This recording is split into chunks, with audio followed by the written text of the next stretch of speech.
তো বন্ধুরা, নাজনে ডাঁটার ঝাল এইভাবে একবার বানিয়ে খেয়েই দেখুন, লোভনীয় লাগছে না? তো চলুন চটপট করে দেখে নিই।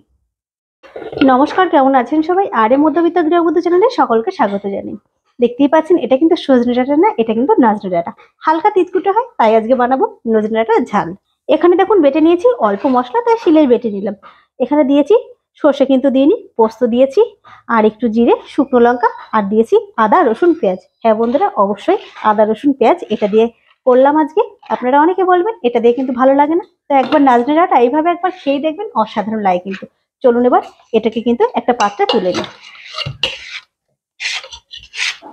এদিকে কিন্তু কড়াই বসিয়ে দিয়েছি, আর কড়াই কিন্তু অসম্ভব গরম হয়ে গেছে। দিয়ে দিলাম একটু সর্ষের তেল, অবশ্যই কিন্তু সর্ষের তেল। বারবার বলছি, নাজনে ডাঁটা একটু কিন্তু তিতকুটে হয়, তার জন্য কিন্তু আদা পেঁয়াজ রসুন দিয়ে এটা করছি। সজনে ডাঁটা হলে কিন্তু সর্ষে আর পোস্ত দিয়েই করে নিতাম। তেলটা গরম হয়ে গেছে, দিয়ে দিচ্ছি হাতে কষে একটু জিরে, দিয়ে দেবো অল্প কুচনো পেঁয়াজ।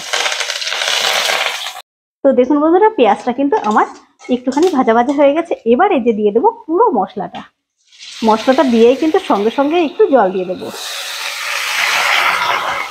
দিয়ে দিচ্ছি পরিমাণ মতো লবণ, হলুদ, মোস্ট ইম্পর্টেন্ট এই যে চিনি।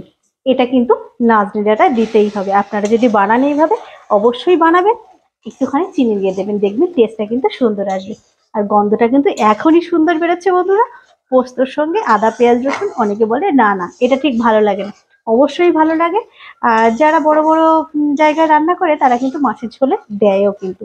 আর এটার সঙ্গে কষে নিলে গন্ধটা কিন্তু অসম্ভব সুন্দর বেরোচ্ছে। চলুন একটুখানি কষে নিই। মশলা থেকে তেল ছেড়ে দিয়েছে, এবারে এই নাজনে ডাঁটাগুলো দিয়ে দেবো। এবার কিন্তু সুন্দর করে আর একটুখানি কষে নেব। ডাঁটা দিয়ে কিন্তু বেশিক্ষণ কষা যাবে না, কাজেই কিন্তু মশলাটা আমরা আগে থেকেই সুন্দর করে কষে নেব। তো দেখুন বন্ধুরা, আমি কিন্তু বেশিক্ষণ এটাকে নাড়াচাড়া করিনি, ওই ধরুন 1 মিনিট মতো। এবার কিন্তু অল্প একদম ডাঁটাটা সিদ্ধ হওয়া মতোই জলটা দেব। যেমন কিন্তু কষার সময় মশলাটা গায়ে লাগানো ছিল, এটা কিন্তু সেম সেরকমই থাকবে। এর কিন্তু বেশি ঝোল হবে না, ঝোলটা কিন্তু ভালো লাগবে না, গায়ে মেখে থাকলেই কিন্তু সুন্দর লাগবে। এবার চলুন এটাকে আমি 2 মিনিটের জন্য এটাকে ঢেকে দেবো। তো বন্ধুরা, 1 মিনিট পরে যে ঢাকনা খুলে দিলাম, ওই 1 থেকে 2 মিনিটই লাগলো, একটু বেশি হয়ে গেছিল।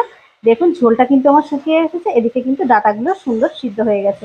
তো এর কিন্তু একদমই গায়ে লেগে থাকবে, ওই যে বললাম এইটুকু ঝোলও কিন্তু থাকবে না।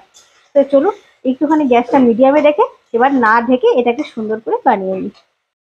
তো বন্ধুরা, দেখতেই পাচ্ছেন আমি কিন্তু নামিয়ে ফেলেছি। লোভনীয় তো অবশ্যই লাগছে, তাই তো? তো টেস্ট কিন্তু অসাধারণ। তো চলুন চটপট করে আপনারাও বানিয়ে ফেলুন দারুণ স্বাদের এই নাজনে ডাঁটার ঝাল। আজকের মতো এটুকুই, আবার একটা রেসিপি নিয়ে আপনাদের সামনে চলে আসবো। টাটা।